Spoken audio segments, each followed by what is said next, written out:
Eh bien, salut à tous mes petits photons, bienvenue sur la chaîne Le Brûlant. Pour ceux qui ne me connaissent encore pas, je me présente, je suis Gérald. Je suis ravi de faire cette vidéo parce que je vais vous présenter un appareil que j'adore. Franchement, c'est un vrai kiff qui m'a été envoyé gratuitement. Alors, c'est la première fois que ça m'arrive sur ma chaîne. Eh bien, cette grande marque qui n'est pas des moindres, c'est le constructeur Crouzet. Donc, ils m'ont envoyé à titre gracieux ce petit automate que je vais vous présenter rapidement et succinctement dans cette vidéo. Enfin, je dis rapidement et succinctement, je me connais, ça va encore durer des plombs, mais ouais, il y a beaucoup de choses à dire, mais je vais quand même essayer d'être le plus précis possible. Donc, c'est un automate programmable, un contrôleur logique, si vous voulez. Il y a trois modèles différents. Donc, il y a un modèle qu'on peut raccorder en 110, 240 volts. Il y a deux modèles qui tournent en 24 volts. En 24 volts, il y a deux modèles différents avec des sorties relais et des sorties relais statiques. Voilà, donc moi j'ai pris le modèle relais statique. En consommation, on est sur 24 volts, donc 0,8 watts. Donc c'est vraiment pas beaucoup. On a 4 entrées, 4 sorties, donc c'est vraiment un tout petit automate pour faire de toutes petites applications. Alors ça peut être dans l'industrie, mais ça peut être aussi dans la domotique, pourquoi pas.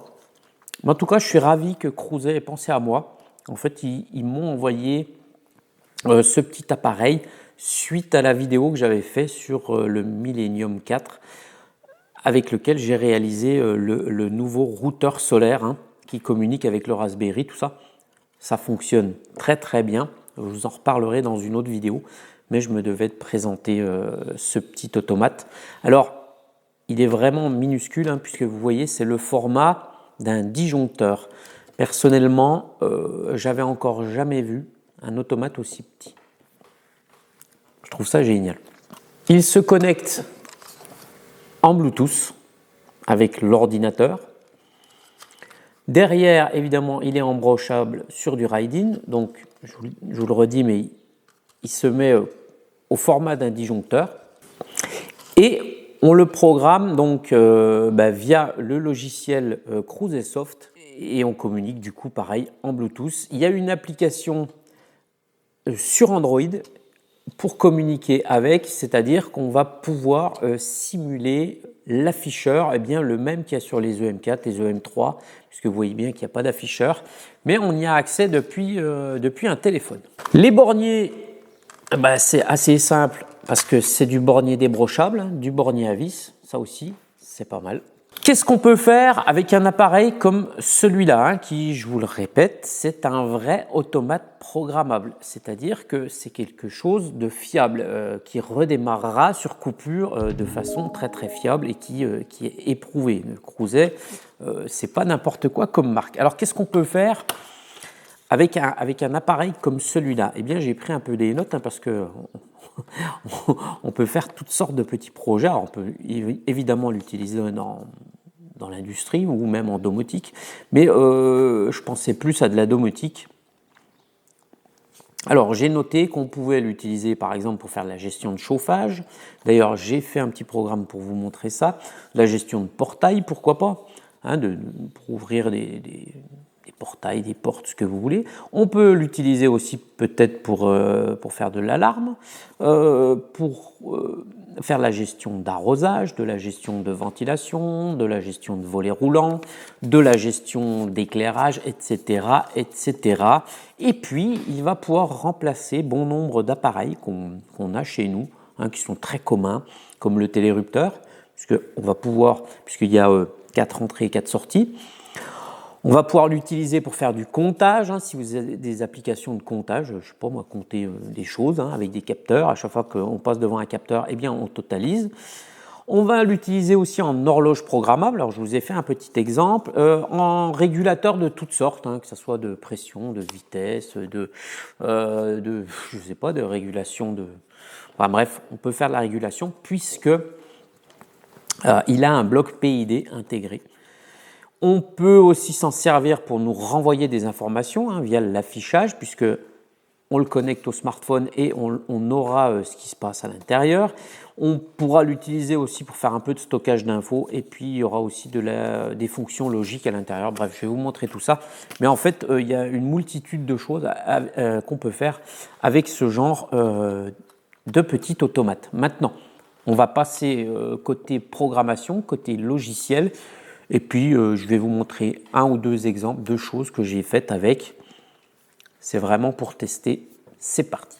Avant de continuer d'attaquer la programmation, une fonctionnalité de cet appareil, c'est que le modèle qui fonctionne en 110-240 volts, il accepte des entrées en 110-240 volts alternatifs. Et ça, c'est pas mal parce que pour faire des petites applications rapides sans avoir de transformateur, de changer, puisque souvent les capteurs, plein de choses, c'est souvent en 24 volts, et bien là, vous pouvez attaquer directement en 240 volts. Ça peut éviter de mettre un disjoncteur pour protéger notre alimentation en 24 volts et tout ça, bref. Je trouve ça quand même assez pratique ce qu'ils ont fait. Allez, on attaque le programme. Voilà, on se retrouve sur le logiciel Cruisesoft, qui est un logiciel qu'on peut télécharger gratuitement. Et puis, eh ben, c'est pratique parce que c'est le même logiciel que pour programmer un EM4. Donc, on a les mêmes fonctionnalités. Il y en a un peu moins, évidemment, puisque l'appareil est moins puissant. Alors, les choses qui changent, par exemple, les slims peuvent communiquer entre eux. On peut avoir plusieurs slims et puis ils vont communiquer en Bluetooth. Donc, vous voyez, vous pouvez avoir l'esclave et le maître. Donc, vous pourrez partager des données entre slims. Après, au niveau de l'application, eh bien, il y a un bloc PID, il y a un bloc pareil Sunrise, Sunset, si vous voulez faire un suiveur solaire, fermer vos volets au moment où le soleil se couche, ouvrir les volets le matin, mais que ça suive en fait les amplitudes de soleil, c'est pas mal. On a les sondes de température, les blocs pour les sondes de température, où la résistance variable selon les températures, donc on peut mettre plusieurs sortes. Il y a de la gestion de pompe de piscine. Il y a un bloc de cam que j'ai mis ici, je vous le ferai tourner après. Après, il y a toutes les autres fonctions de calcul, de logique, bref, ça c'est... Et puis on a aussi la fonction GraphSet, donc finalement, il est comme les autres, sauf qu'il y a beaucoup moins d'entrées et beaucoup moins de sorties. Il n'y aura pas la communication évidemment en Ethernet, par Internet, tout ça, mais il y a quand même le Bluetooth. C'est vraiment pour des petites applications, mais c'est pas mal.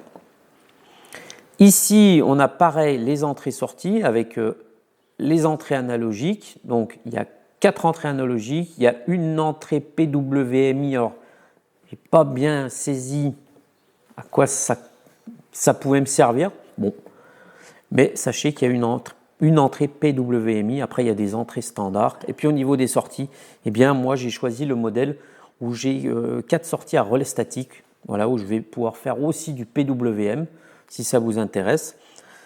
Donc, voilà pour la présentation du logiciel. Après, je n'ai pas grand-chose à dire sur le logiciel puisque c'est le même que l'autre. Donc, on va faire tourner un peu tout ça. Je vais vous montrer comment on se connecte. Alors, c'est assez facile, hein. On active le mode Bluetooth. Il faut, je vais vous montrer aussi une chose, le temps que ça se connecte, il faut le dongle Bluetooth dédié. Vous ne pouvez pas vous connecter en Bluetooth via votre ordi sous Windows. J'y suis pas arrivé. Il faut acheter le petit dongle à côté. Par contre, sur l'application du portable, hein, ça fonctionne très bien. Je vous montrerai ça tout de suite après. Voilà, on a écrit dans l'automate. Maintenant, on le passe en run, c'est-à-dire qu'il va lire le programme. On l'a démarré. Et puis, ce qu'on va faire maintenant, on va passer en mode débugage, ce qui va faire qu'on est connecté à l'automate et on peut interagir avec lui en temps réel et voir comment ça réagit. Voilà, donc j'ai préparé 2-3 petites choses vite fait pour vous montrer, par exemple de la gestion de chauffage. Alors ici on a la simulation en fait d'un écran, hein, d'un afficheur. J'ai ici une variable qui s'appelle CT. Alors, c'est une consigne de température. Alors, j'ai branché une sonde de température 2 fils que j'ai trouvé. Il y a des très bonnes sondes sur AliExpress qui valent 4 €, qui marchent très bien avec le matériel Cruset. Et donc, eh bien, c'est une petite sonde de température toute simple, hein.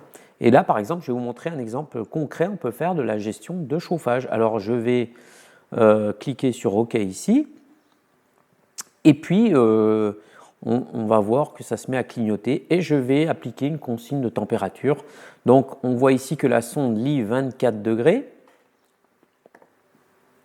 Et moi, ce que je vais faire pour que ça se mette à chauffer, eh bien, je vais lui demander une consigne de température un peu plus haute. Voilà, 27 degrés. Je clique sur OK. Donc, l'automate a pris en considération ma demande. Et puis maintenant, eh bien, je vais mettre en route le chauffage, puisque vous voyez ici, il y a une variable qui est à 0, qui est le chauffage en marche ou à l'arrêt. Eh bien, quand je vais le passer sur 1, que va-t-il se passer?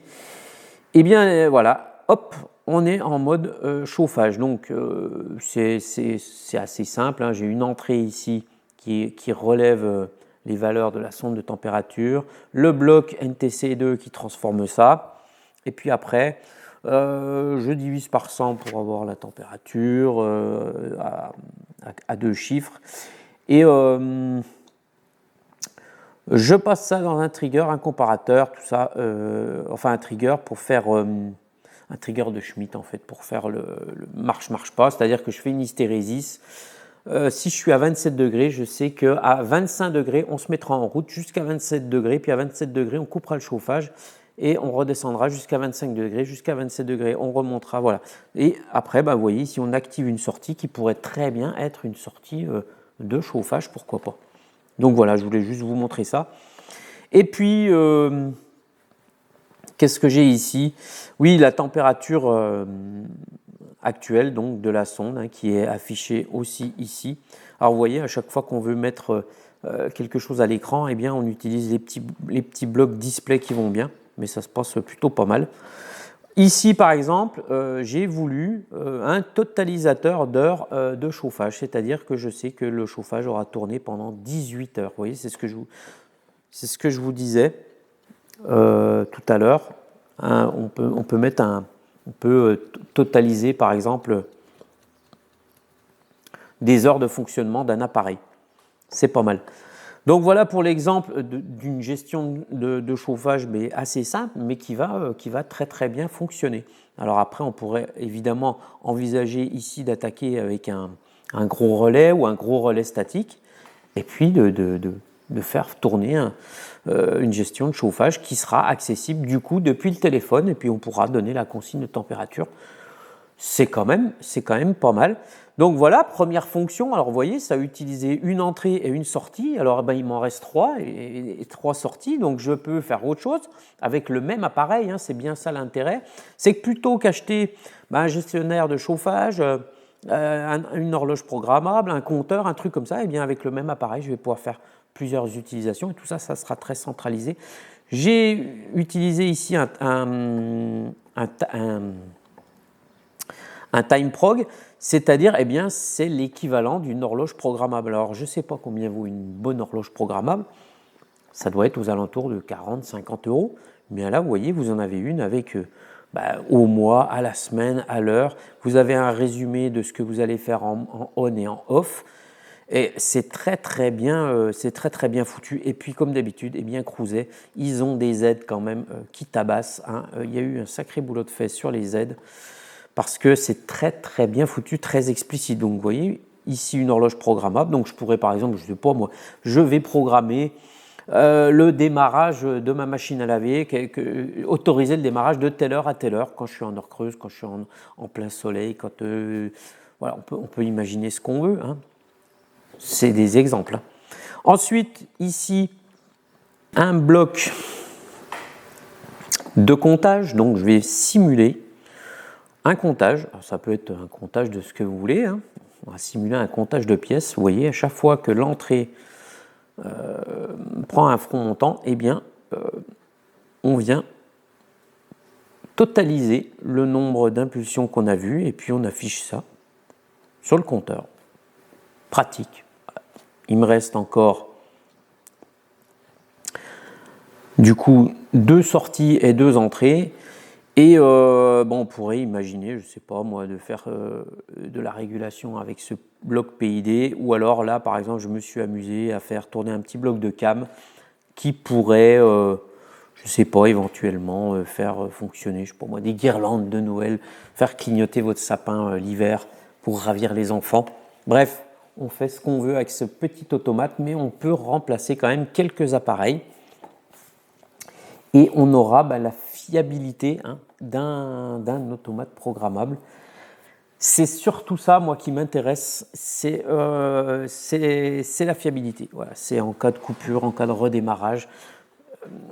Pour avoir fait un petit peu d'automatisme et puis un petit peu de bidouillage à la maison pour faire la domotique, je me suis bien rendu compte que c'était quand même source d'emmerde quand on s'appuie que sur...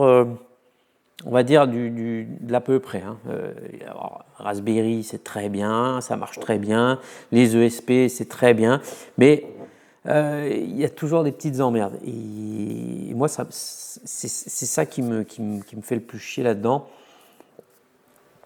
Tandis que là, quand on s'appuie quand même sur du vrai matos, qui est certes un peu plus cher, puisque un slim comme ça vaut environ 140 €. Mais derrière, on s'y retrouve parce qu'on n'a pas besoin d'acheter plusieurs appareils et c'est hyper fiable. Voilà pour cette petite description. Je vais vous montrer quand même l'application sur le téléphone. Donc, on va se retrouver sur la caméra de l'écran de mon ordinateur. La qualité va changer, mais au moins, je vous montrerai quand même qu'on peut facilement accéder à l'écran de contrôle du Slim sous Android. On se connecte à Virtual Device.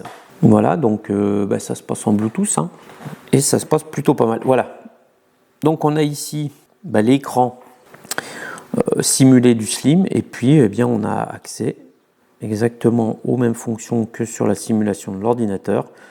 On peut changer évidemment les valeurs. Alors par exemple, imaginez que je veuille monter la consigne de mon chauffage. Je mets 28 degrés, je tape sur OK et voilà. Alors, au niveau de l'écran, évidemment, c'est un Slim, c'est-à-dire qu'il y aura 4 lignes d'affichage et pas plus. Mais